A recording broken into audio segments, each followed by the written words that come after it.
Israel বিরোধী বিক্ষোভে butter দোকানে লুটপাট, কেএফসি, পিৎজা হাটে ভাঙচুরের ঘটনায় জড়িত সবাইকে গ্রেফতার করা হবে বলে জানিয়েছেন স্বরাষ্ট্র উপদেষ্টা জাহাঙ্গীর আলম চৌধুরী।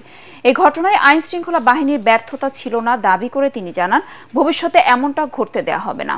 সচিবালয় আইন শৃঙ্খলা সংক্রান্ত বৈঠক শেষে স্বরাষ্ট্র উপদেষ্টা আরও জানান, পহেলা বৈশাখ উদযাপনে নিরাপত্তা হুমকি নেই। এ সময় মঙ্গল শোভাযাত্রার নাম থাকবে কিনা তা এখনও চূড়ান্ত হয়নি বলে জানান সংস্কৃতি উপদেষ্টা। রিপোর্টে জানাচ্ছেন মাহবুব কবির চপল।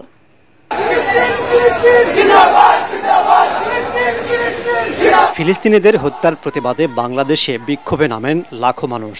তাদেরই একদল ইসরায়েলি পণ্য বর্জনের ডাক দিয়ে বাটার দোকানে জুতা চুরি করে, ভাঙচুর চালায় কেএফসি, পিৎজা হাটে।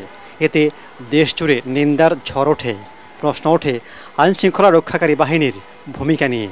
তবে স্বরাষ্ট্র উপদেষ্টার দাবি, নিরাপত্তা বাহিনীর কোনো ব্যর্থতা ছিল না, ঘটনা ঘটেছে হঠাৎ করে, জড়িতদের কোনো ছাড় দেওয়া হবে না।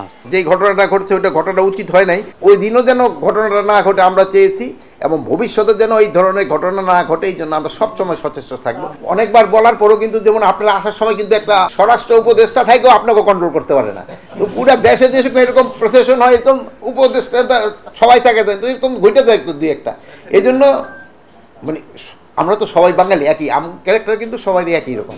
এখন অনেক সময় হয় কি দুই চারজন বেশি উদ্যোগী হয়ে অপকর্মটা করে ফেলে, এখন যারা করে ফেলছে তাদের আমরা আইনের আওতায় নিই।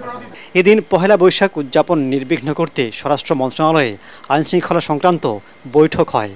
পরে স্বরাষ্ট্র উপদেষ্টা জানান, এবার উদযাপন ঘিরে নিরাপত্তার কোনো হুমকি নেই। মানুষেরকে আপনারা আশ্বস্ত করবেন এখানে কোনো নিরাপত্তা কোনো বিঘ্নিত হতে যেন না পারে, সব ধরনের ব্যবস্থা নেওয়া হবে। এখন আমরা যদি সব ডিটেইল আপনারা দেখেন বলে দিই, এইটা যদি আবার ধরে অন্যান্যের কানে তুলে তারা তো আবার ওইটা এগেন্স্টে লেগে দেবে। আগের থেকে তো আমি বলবো যে এখানে সিকিউরিটি থ্রেট অনেক কম, এই জন্য নিরাপত্তা হয়তো আমরা ওই ক্ষেত্রে হয়তো একটু লিবারেলও করতে হইতে পারে। আবার যদি মনে করি যে সিকিউরিটি থ্রেট আরও বেশি, তা আমরা আবার বাড়াইতে হইতে পারে।